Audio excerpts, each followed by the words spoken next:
주인이 어떻게 하겠느냐라는 제목으로 우리 말씀을 좀 나누려고 합니다. 여러분, 저에게 무슨 변화가 있는 거 보이십니까? 사랑하는 아내가 맨날 그 옷만 입고 다닌다고 한 벌 이렇게 예쁩니까? 이거 샀다고요, 이거. 좋은 모습으로 또 지원해주고 또 기도해주시는 여러분 덕분에 또 정결하게 말씀을 준비해야 되겠다라는 그런 생각을 해보게 됩니다. 어제 저녁에 한 11시쯤 됐는데 아파트 방송으로 입주민 여러분 하면서 안내 방송이 나오는 거예요. 앞으로 30분 동안 물을 받으시고 30분 후부터는 단수가 됩니다. 아니, 이 21세기에 단수가 되는 그런 날도 있더라고요. 그리고 야간이니 작업을 못하고 무슨 파이프가 터졌대요. 그래서 7시부터 다시 재개를 할 터이니 물을 받아놓고 쓰라는 거예요. 30분 동안 틀었는데 그 방송을 듣자마자 트니 온 세대가 다 물을 갖다가 하니 쫄쫄쫄쫄 나오잖아요. 간신히 조금 받아놓고 아침에 이제 나오려고 제가 아침마다 머리를 감는다는 거 아닙니까? 컵 5개로 끝냈어요. 컵 5개로 샴푸하고 군대 온 느낌으로 물 나오는 것도 감사하구나. 화장실 변기도 최소한으로 안 쓰고 빨리 사무실에 가서 모든 일을 다 봤던 그런 오늘 아침이었던 것 같습니다. 물이 안 나와도 감사할 수 있는 것, 이게 아마 그리스도인의 삶이 아닌가라는 생각을 해봅니다. 나중에 또 말씀을 드리겠지만 사람들과 같이 울고 같이 웃으라는 말씀이 있지만은 이게 같이 우울해지거나 같이 힘들어지거나 이렇게 다 같이 하라는 말씀은 아닌 줄 여러분 아실 줄 압니다. 사람들이 힘들 때 힘을 내야 되고 물이 안 나오고 불평할 때 물 나왔던 것도 감사하는 그런 삶이 그리스도인의 삶이다라고 여러분과 나누고 싶습니다. 오늘 말씀 보기 전에 요즘 뉴스나 이런 기사를 보면 국내 사정, 남녀노소는 물론이고요. 각 세대, 각 분야별로 너무 많은 어려움을 겪고 있다라는 이야기를 듣습니다. 이것의 원인이 코로나 때문이다 라고 많은 사람들이 이야기를 하지만 꼭 그런 것만은 아닌 것 같습니다. 이제 코로나 때문에 힘들다? 이게 아니고요. 어떤 조사에 의하면 인류가 있는 동안에 안 힘들었던 적이 없다는 거예요. 물론 굵직굵직한 사건들 때문에 이 해는 더 힘들고 이번 달은 더 힘들고 했지만 여러분 돌이켜보면 개인적으로 매일매일 힘들지 않으십니까? 내가 학교 다닐 때, 내가 직장 다닐 때, 내가 50대 때, 60대 때 매 순간마다 시시각각으로 나는 힘들었다는 거예요. 근데 늘 연초가 되면 이번 작년에 너무 힘들었습니다. 올해는 또 힘들 겁니다. 계속 힘들다 하는 그 뉴스와 기사 때문에 사람들의 생각이 고정이 된다는 거예요. 그냥 내 인생을 힘들구나 라고 생각을 하고 산다라는 겁니다. 여러분, 그리스도인은 힘들다고 할 때 어디에 집중해야 되냐? 말씀과 주님의 마음에 집중해야 된다는 사실입니다. 감사함을 찾아가는 그리스도인들, 이럴 때일수록 더 확고한 신앙을 가져야 되는 것이 그리스도인의 삶이다라는 것입니다. 그런데 실제로 여러분, 우리가 그리스도인이다라고 하지만 여러분 솔직히 어떠십니까? 힘듭니다. 어렵습니다. 매일매일 눈물로 하루하루를 보내는 그런 분들도 있다는 겁니다. 근데 순간순간 쓰러질 것 같지만 그럼에도 불구하고 신기한 건 시간이 흘러간다라는 겁니다.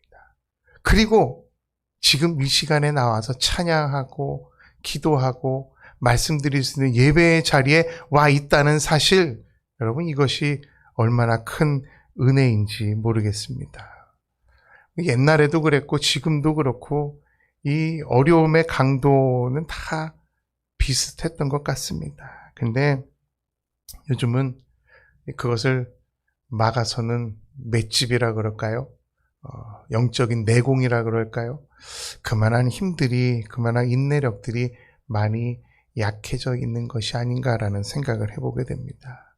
제가 외람되지만 염려까지는 아니더라도 믿음의 선배, 신앙의 선배님들마저도 진짜 김병에 효자 없다고 너무 힘들어 하시는 그런 모습을 볼 때마다 이게 본인에서만 끝나는 것이 아닌데 이게 다 자녀들, 학생들, 다음 세대들까지 다 전염병처럼 영향력을 미치는 그런 감정일 텐데 좀 조심해야 되겠다라는 그런 생각을 해보게 됩니다. 학생들은 진학하고 취업하는데 힘들다고 아우성들입니다. 청년들은 취직하고 결혼하는 힘들다 아우성들입니다. 중년들은 어떻습니까? 건강을 잃었고 또 이 세상이 어떻게 안전하게 돌아갈까라는 그런 걱정을 합니다. 우리 연로하신 어르신들은 또 안보, 이 나라가 어떻게 갈 것이냐, 국방, 건강, 노후에 대한 염려가 도를 넘는 그런 수준에까지 이르게 됩니다. 경제할 것 없습니다. 정치, 분야, 국방, 흔들리지 말아야 되는 국방까지. 게다가 흔들리지 말아야 되는 기독교, 종교계에 이르기까지 정말 불안한 그런 하루하루를 살아간다고 해도 과언이 아닐 것 같습니다. 여러분, 그 중에서 오늘은 특별히 이 부동산에 관한 이야기를 성경 말씀을 통해서 한번 보았으면 좋겠습니다. 정말 참담하리만큼 한 3, 4년 전에는 안 그랬는데 벌써 한 2배, 3배 막 이렇게 오르다 보니 오르니까 좋구나라고 생각하시다가 그 돈 가지고 또 갈 데가 없는 거예요. 그러니까 정말 말 그대로 부동산, 움직이지 않는 돈이 숫자로만 저희들에게 보여져서 더 힘든 그런 생활이 아닌가라는 생각을 해보게 됩니다. 아시겠지만 군대나 회사에는 막강한 서열이 있습니다. 근데 그보다 정말 계약 관계로 서열이 정해지는 것이 이 집주인과 세입자 간의 관계입니다. 여기서부터 갑, 을이 나오기 시작했는데요. 집이나 건물이나 땅에 대한 이 관계. 오늘 말씀 보니까는요. 1절에 이런 말씀이 있습니다. 예수께서 비유로 그들에게 말씀하시되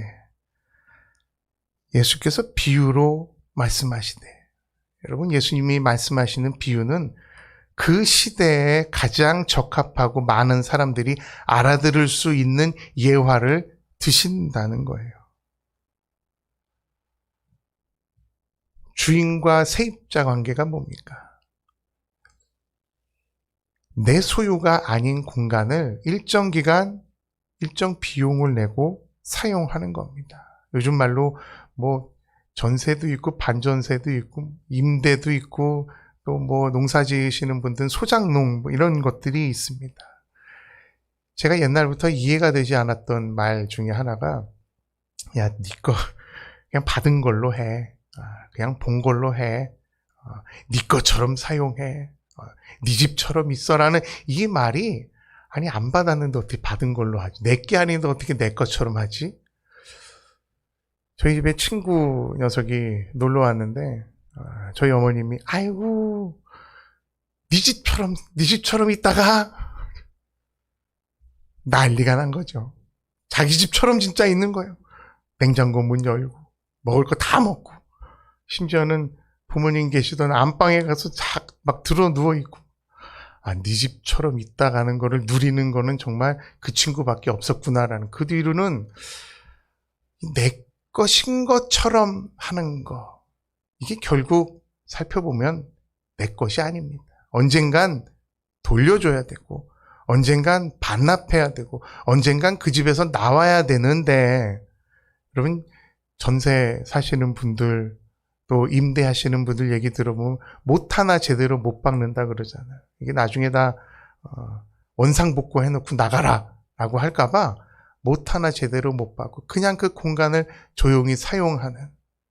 그래서 임대를 하시는 분들은 그 월세, 전세에 이상되는 이익의 삶을 살아야 된다라는 사명감으로 하루하루를 살고 있다라는 겁니다. 2절 보니까 이런 말씀이 있어요. 때가 이르매 농부들에게 포도원 소출 얼마를 받으려고 한 종을 보내니. 땅 주인이 소작을 시키고 이제 때가 되고 추수 때가 되니 그거에 소출 얼마를 받으려고 정산하는 정산요원을 보냈다라는 겁니다. 여러분, 여기서 쓰여진 이 소출이라는 단어는 어떤 강압적으로 또 갈취하는, 강탈하는 그런 단어가 아니고, 소출, 그거에 맞는 것을 일부 본인이 갖고 일부 월세로 내라, 이런 말입니다. 근데 1절 말씀 보니까 이 농부가 정말 너무 좋은 주인이었던 것 같아요. 요새도 그렇지만 주인이 있는 데 일하는 거하고 주인이 없는 데 일하는 거하고 굉장한 베니핏이 다릅니다. 온도차가 다릅니다. 더 열심히 일할 수 있고 눈치 안 보고 더 효율적으로 일할 수 있는 겁니다. 아주 최상의 조건을 만들어 놓은 주인의 모습을 우리가 볼 수 있습니다. 포도원을 만들어서 산 울타리를 두르고 짐승의 공격을 보호하기 위한 거죠. 집 짜는 틀을 만들고, 손으로 짜면 힘드니까 기계를 갖다가 만들어주고, 망대를 지어서 농부들에게 새로 주었다는 거예요. 최상의 조건이죠. 그리고 중요한 거, 이 주인이 거기에 눌러 앉아서 감시하는 게 아니라 멀리 외국에 갔다. 이 얼마나 좋은 조건입니까?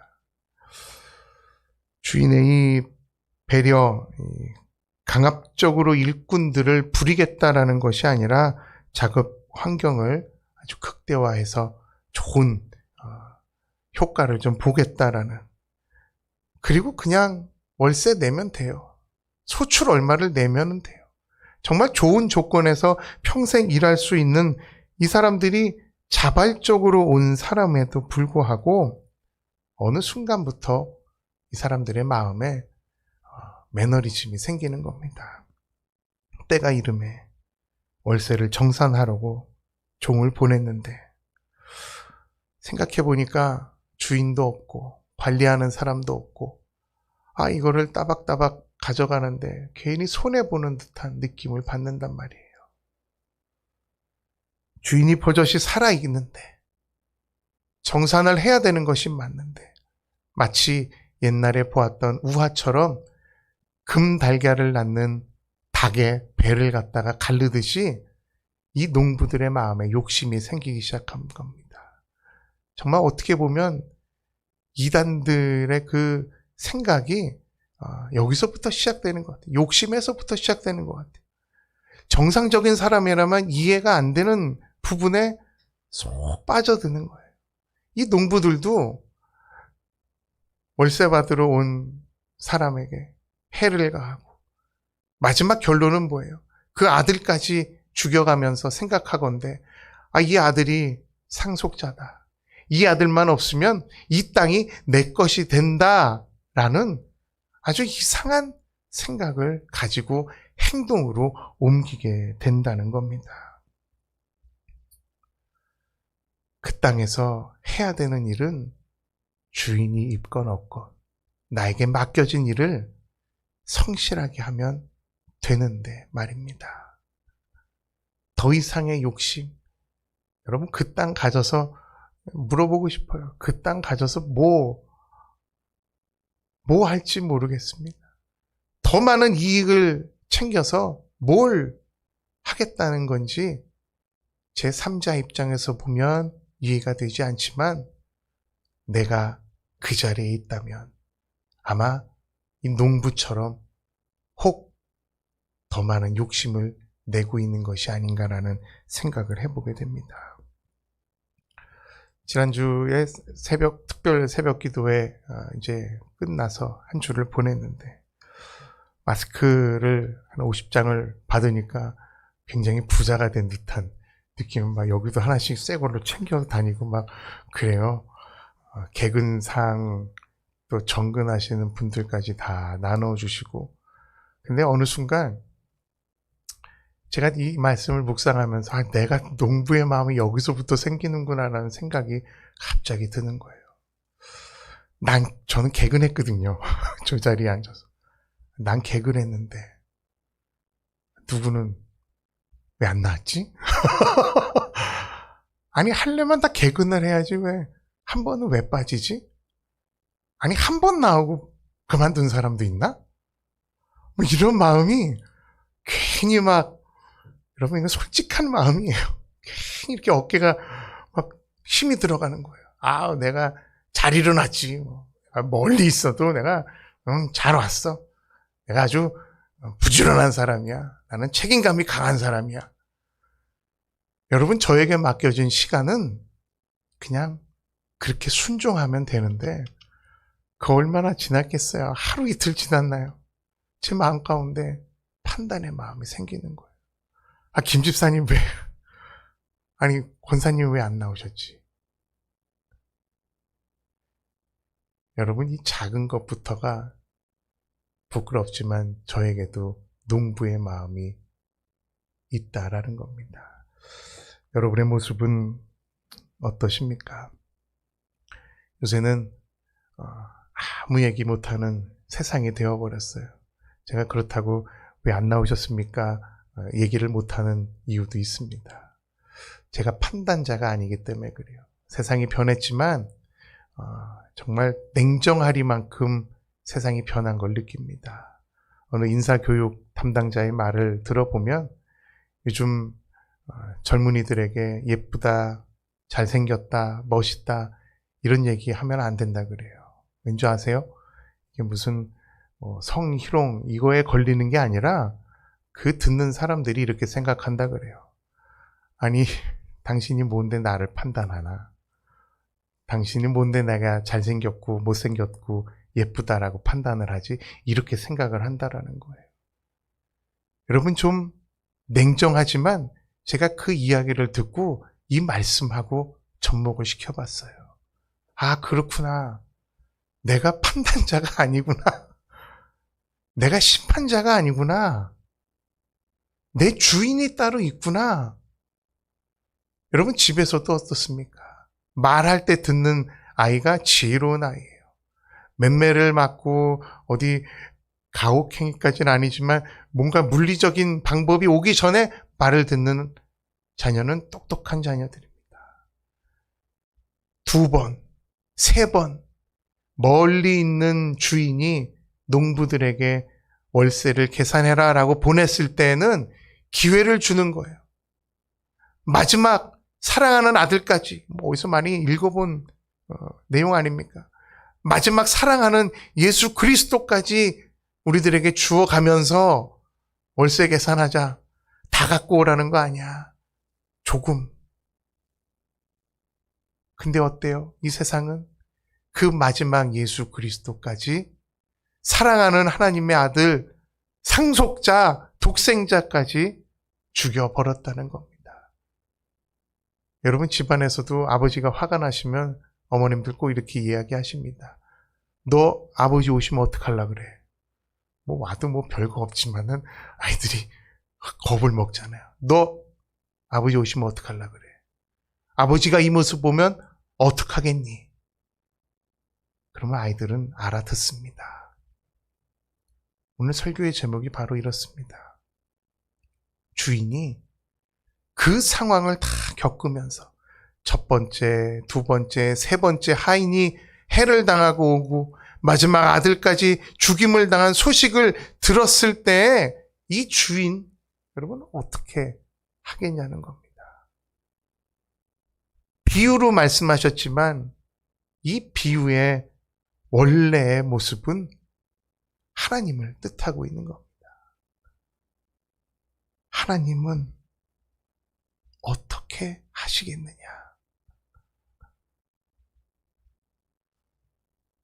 이를 두려움으로 받아들이시는 분이 있는가 하면, 하나님은 어떻게 하실까? 나는 잘했으니까 칭찬받겠지 라고 당당하게 삶을 살아가는 분도 계실 줄 압니다. 그러나 이 질문, 주인이 어떻게 하겠느냐라는 이 경고의 질문은 이 시대를 살아가는 우리들에게 굉장히 무겁게 다가오는 질문입니다. 더 이상 참지 않으시고, 말씀 보니까 그 주인은 거길 다 진멸해버렸대. 싹 다 갈아엎어서 다 내쫓고 다른 사람들에게 땅을 갖다가 주었다 그래요. 일꾼이 없어서 그들을 시킨 것이 아닙니다. 다른 사람들도 있어요. 선택받고 은혜 가운데 축복을 받은 사람들이 어느 순간 시간이 지나면서 다 잊어버리긴 해요. 그럴 때 마지막으로 우리들에게 경고하시는 메시지입니다. 주인이 어떻게 하겠느냐? 여러분의 삶을 한번 돌아보시면서 내 삶 가운데 이 질문을 한번 던져보시기 바랍니다.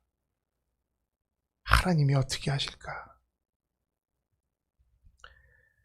9절에 보니까 포도원 주인이 어떻게 하겠느냐? 와서 그 농부들을 진멸하고 포도원을 다른 사람들에게 주리라. 교회에서 가장 힘든 분이 예수님이라는 말이 있습니다. 교회 주인은 예수님이신데 어느 순간부터 내가 얼만큼의 봉사를 했고 얼만큼의 헌금을 했고 얼만큼의 충성을 다해 살아왔는지 마치 내가 소장농임에도 불구하고 주인이 없어서 내가 주인의식을 갖는 것 이상으로 주인이 되어버린 주인인 척하는 삶을 살아가는 모습을 보게 됩니다. 그리고는 교회에 오는 분들을 소홀하게 대하죠. 주인이 보낸 그 분들 어떤 모습인지는 몰라요. 근데 그 사랑하는 종들을 보냈는데 그분들을 농부들이 대하고 농부들이 핍박하고 농부들이 때리듯이 우리가 과연 그런 삶을 살고 있지는 않는가? 귀한 주님의 보내심을 받은 자들이 교회에 왔는데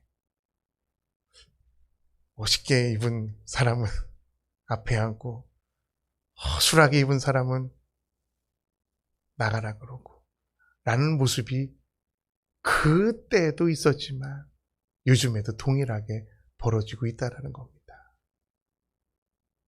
주인이 어떻게 하겠느냐? 하나님이 어떻게 하시겠느냐라는 겁니다. 멀리 갈 것도 없습니다.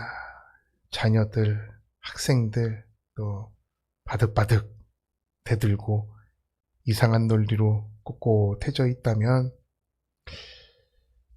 여러분 부모로서 교사로서 어떻게 하겠습니까? 라고 반대로 한번 생각해 보시기 바랍니다. 화내시고 어떻게 해서든지 갱생의 삶을 살 수 있도록 선도하려고 아마 노력하실 겁니다.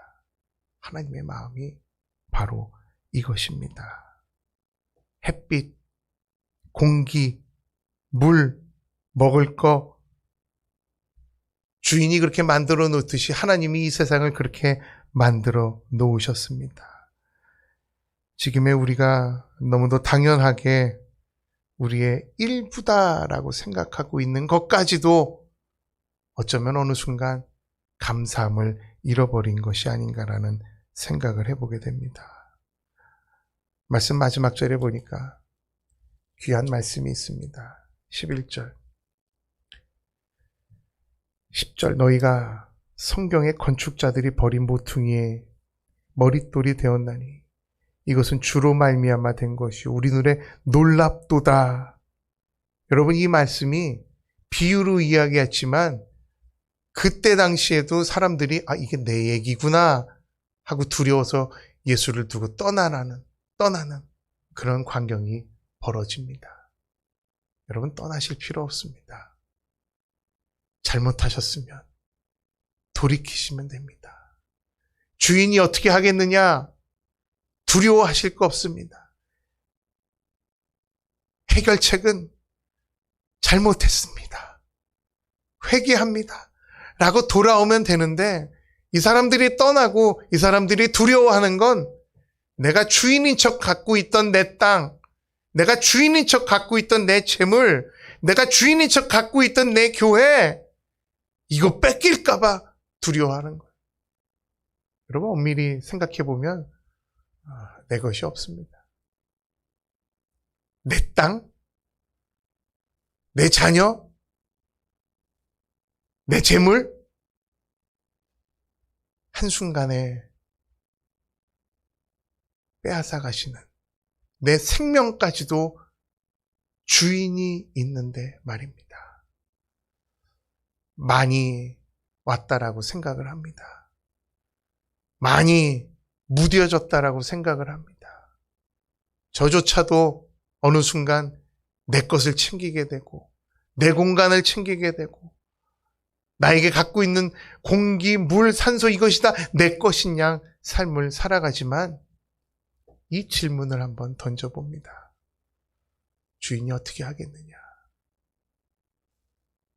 긴장해야 됩니다. 그 종들을 잘 대접해야 됩니다. 무료하게, 부지런하지 않게, 게으르게 삶을 살았다면 열심으로 열매를 맺어서 다 안 드려도 됩니다. 조금만 드려도 됩니다. 주인에게 월세를 내듯이 주님께서 우리들에게 맡겨주신 조금의 헌신, 그 마음, 그것까지도 아까워하신다면 여러분, 주인이, 하나님이 어떻게 하시겠습니까? 벌써 역사적으로도 증명된 사실입니다. 아프간의 문제나 여러 나라의 정세를 보면 주인을 잊고 삶을 살아가는 모습들을 많이 봅니다. 특별히 그리스도인들은 이와 같이 삶을 살아서는 안 된다라는 겁니다. 주인의 심판, 주인의 불호령이 떨어지기 전에 우리의 모습을 돌아보아 회개의 자리로 또 은혜의 자리를 찾아가는 여러분과 저의 삶이 되기를 간절히 축원합니다.